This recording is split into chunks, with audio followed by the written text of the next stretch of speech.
Well, I think it's quite typical that prior to any real talks, you come out with your extreme position. And this is what President Putin is doing. This is, of course, what President Zelensky is doing as well. This is a listening exercise for the president. Look, only one party that's involved in this war is going to be present. And so this is for the president to go and to get, again, a more firm and better understanding of how we can hopefully bring this war to an end. The goal of this meeting for the president is to walk away with a better understanding of how we can end this war. And the president said at this podium yesterday when he joined all of you in the room that he hopes in the future there can be a trilateral meeting with these three leaders to finally bring this conflict to an end. But this administration has really used every lever, has taken every measure to achieve peace through a diplomatic solution. Let's speak to Pekka Havisto, who's a former foreign minister of Finland. Good evening to you, Pekka. Good evening, and good to be with you again. How important do you think these talks are going to be tomorrow? We're going to have these virtual talks involving European leaders. We know that Keir Starmer's going to be involved, Mark Rutte of NATO, and then they're going to be talking to President Trump and to his deputy J.D. Vance. How important is that process? I think it's very important because this is, so to say, the last chance for Europe to put the message towards United States.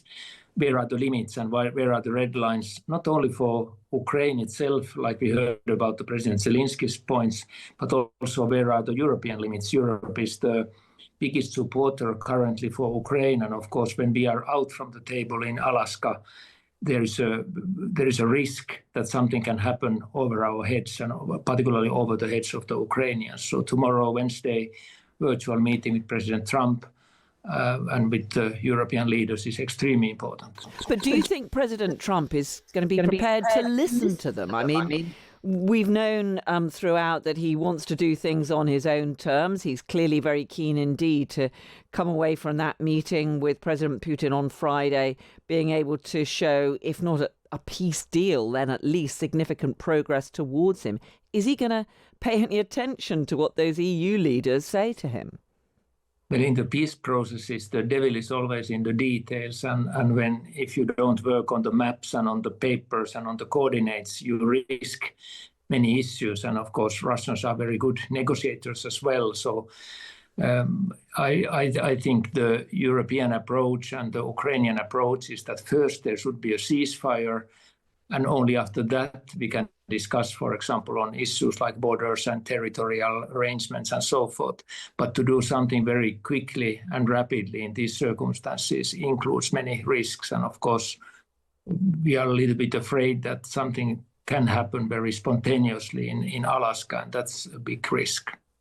We've already heard President Trump talking about land swaps. It's unclear exactly what he means. President Zelensky is warning he's not going to give up one of those provinces which is partly controlled by Russian forces, Donbass. What do you think the message from EU leaders will be to the US president? Of course, currently Russia occupies around 20% of the Ukrainian territory, and of course wants even more, like we have heard from President Putin. And I think we should not give up on any of these demands, and we should of course come back to the legal principles that when you are an attacker and you are violating the international law, you shouldn't benefit from that, and Russia tries to benefit from this situation. But at the same time, we know of course that we need United States for any peace deal, and we need United States for any permanent security guarantees for Ukraine. So definitely United States is needed at the table, but not making too loose compromises with Russia. But do you think that the time has come when Ukraine might have to be prepared to give up some of the territory that is occupied by Russia as the price for getting a ceasefire, for getting long-term negotiations towards a peace deal?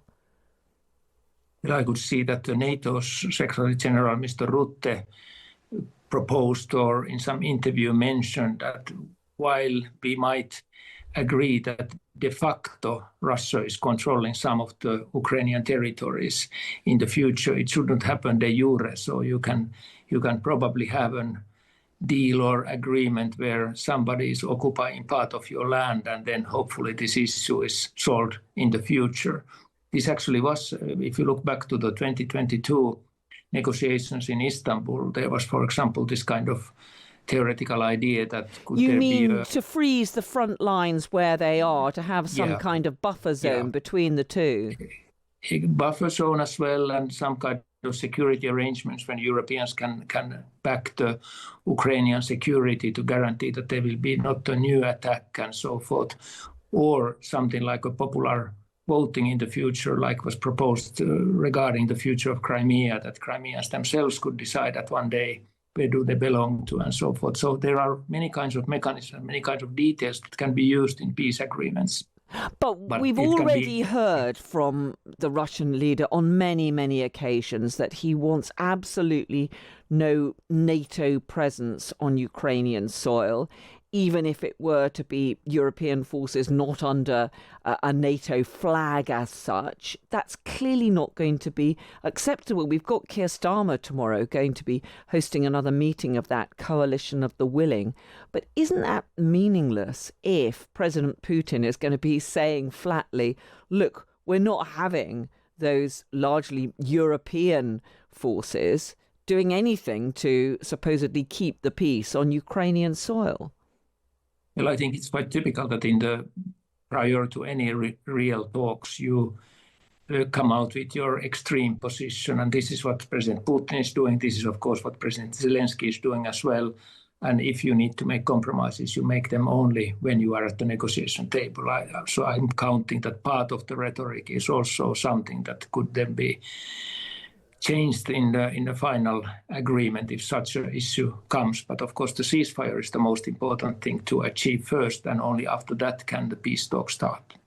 We were hearing the White House press secretary talking about how this is going to be a meeting between Presidents Trump and Putin to lay the groundwork. But do you think there is still a real risk that these two leaders of superpowers are going to stitch up a deal that will not be acceptable to President Zelensky and to his people?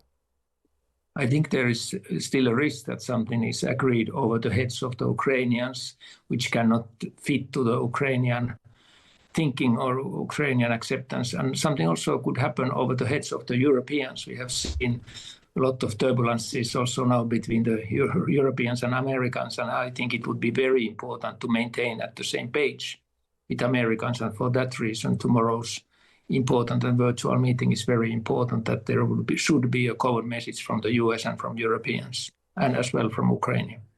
Pekka Havisto, former Foreign Minister of Finland. Really good to speak to you. Thank you so much. Thank you. You're listening to Carol Walker on Times Radio.